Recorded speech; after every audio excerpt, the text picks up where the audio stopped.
నమస్కారం. ఈరోజు మనం ఒక ఆసక్తికరమైన, ఇంకా చెప్పాలంటే వివాదాస్పదమైన విషయం గురించి మాట్లాడుకుందాం. అవును. అదే రామసేతు. దీని గురించి చరిత్ర, పురాణం, సైన్స్ ఇలా ఎన్నో కోణాలు. చాలా వాదనలున్నాయి. మన దగ్గరున్న ఒక యూట్యూబ్ విశ్లేషణ ఆధారంగా ఈ అంశాన్ని కొంచెం లోతుగా పరిశీలిద్దాం. అసలు దీని వెనుక ఉన్న కథ ఏంటి, ఏ వాదనలున్నాయి? తప్పకుండా. సరే, ముందుగా అసలు ఈ రామసేతు అంటే ఏమిటి, ఎక్కడుంది?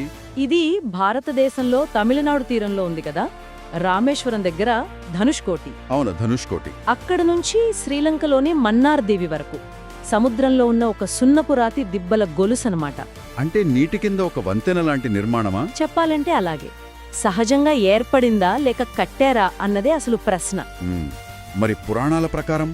సాంప్రదాయకంగా మనందరికీ తెలిసిందే, రామాయణంలో శ్రీరాములు లంకకు వెళ్లడానికి అవును, వానరసేన సహాయంతో దీన్ని నిర్మించారని గట్టి నమ్మకం. అందుకే దీన్ని రామసేతు అంటారు. ఓకే.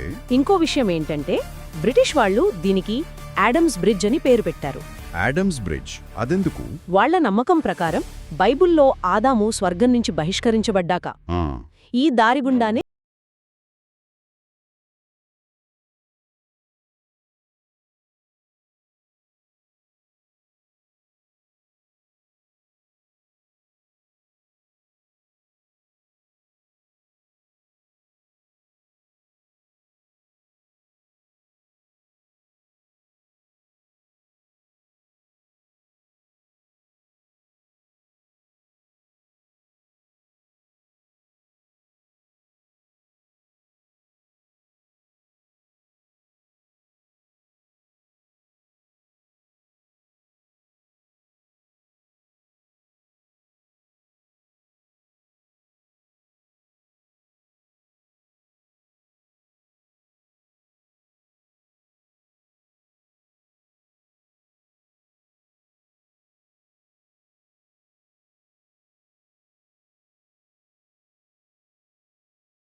ఇది ఒక్కటే కాదు.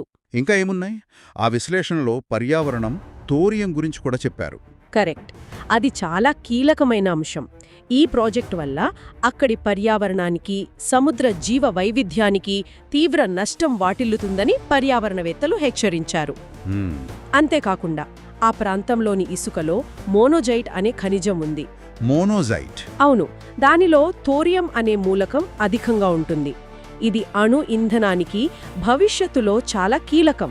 ఓ, అంటే అక్కడ థోరియం నిల్వలు భారీగా ఉన్నాయా? అవును, భారతదేశ అణు ఇంధన స్వావలంబనకు ఈ థోరియం చాలా ముఖ్యం.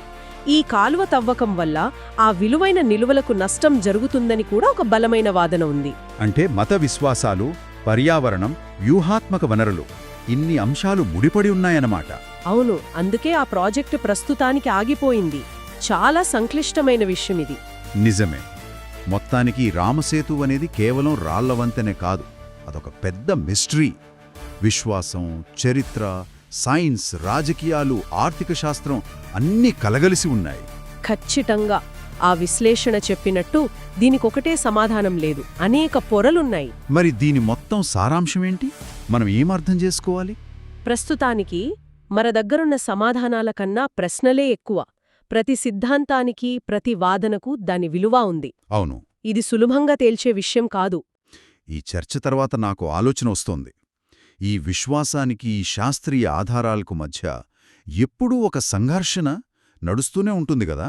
హ్మ్, భవిష్యత్తులో టెక్నాలజీ ఇంకా పెరిగితే ఎప్పటికైనా ఈ రామసేతు రహస్యాన్ని పూర్తిగా ఛేదించగలమా? చెప్పలేం. లేకపోతే కొన్ని విషయాలు, ముఖ్యంగా విశ్వాసంతో ముడిపడినవి, ఎప్పటికీ అంతుచిక్కని రహస్యాలుగానే మిగిలిపోతాయా? ఏమో, కాలమే చెప్పాలి. బహుశా కొన్ని రహస్యాలు అలా మిగిలిపోవడమే వాటి అందం కావచ్చు.